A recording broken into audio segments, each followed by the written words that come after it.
Student leaders of student organizations have a number of campus expectations they are expected not only to follow, but also to assist their organization's members in following.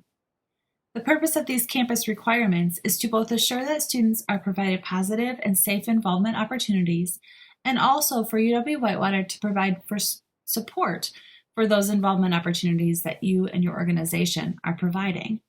When we look at involvement as a whole, the bigger purpose of involvement is that really we know learning takes place in and out of the classroom, and your org involvement, especially in officer positions, is a great learning experience to take advantage of and a great thing to share with potential employers and grad schools as you seek your next educational or professional steps. The Student Organization Recognition Policy outlines the necessary steps to the annual recognition process, as well as the responsibilities and benefits of recognition. For a full overview of the university's expectations of student organizations, please see the policy available on the Career and Leadership Development website and on Connect in the Files section of the Student Involvement Office portal. If your organization or its members fails to meet the requirements set forth in that recognition policy, your organization's actions may be reviewed through the lens of the Student Organization Conduct Policy.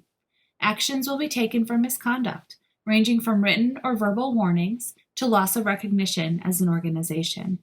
Students may also face legal action and/or student conduct repercussions for their actions. When we talk about campus requirements of all student organizations, there are several categories to review. This includes the annual recognition process, membership roles and rules, alcohol and drug agreement, money management, contracting, anti-hazing training and agreement, local laws and ordinances, and for Greeks, a required training of all members called a New Member Orientation or Greek 101. Each year, UW-Whitewater has 2 periods of time in which organizations can become recognized.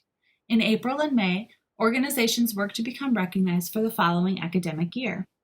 In November and December, groups that missed the May deadline may work to become recognized for the spring semester of that academic year.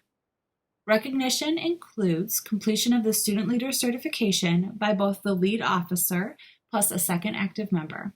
It also includes completion of the group's Connect portal information, including a submission of an up-to-date constitution and confirmation of service by all presidents and campus advisors for the group.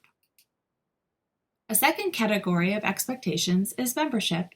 Student organizations at UW-Whitewater must have a membership that consists of more than 50% current UW-Whitewater students.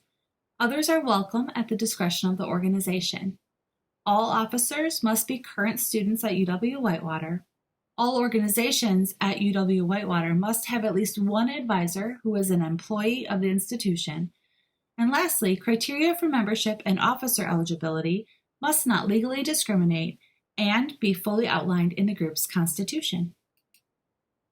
Our campus follows the rule that all students are welcome to join student organizations here. Your constitution, bylaws, and actions must abide by federal law.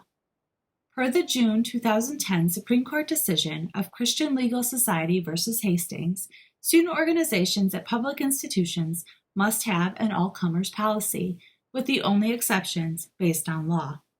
All comers means that if a person states that they believe in the mission of the organization, then they have the right to both join the organization and to run for office. Organizations may, however, ask for removal of attendees or members at meetings and events when that attendee's behavior is negatively impacting the purpose of the event or meeting. For help with clarification on this complex issue, please contact staff in Career and Leadership Development. Student organizations need to be aware that there are expectations related to alcohol and drugs. Generally, if you break the law, there can be conduct issues for you as an individual. And if the activity is connected to your organization, conduct issues for the organization as well. Please note that if your organization at the national, state, or international level has a stricter policy than UW-Whitewater's, then the stricter guidelines will trump the university's. Students can access the university's student handbook for an overview of repercussions due to illegal drug or alcohol use.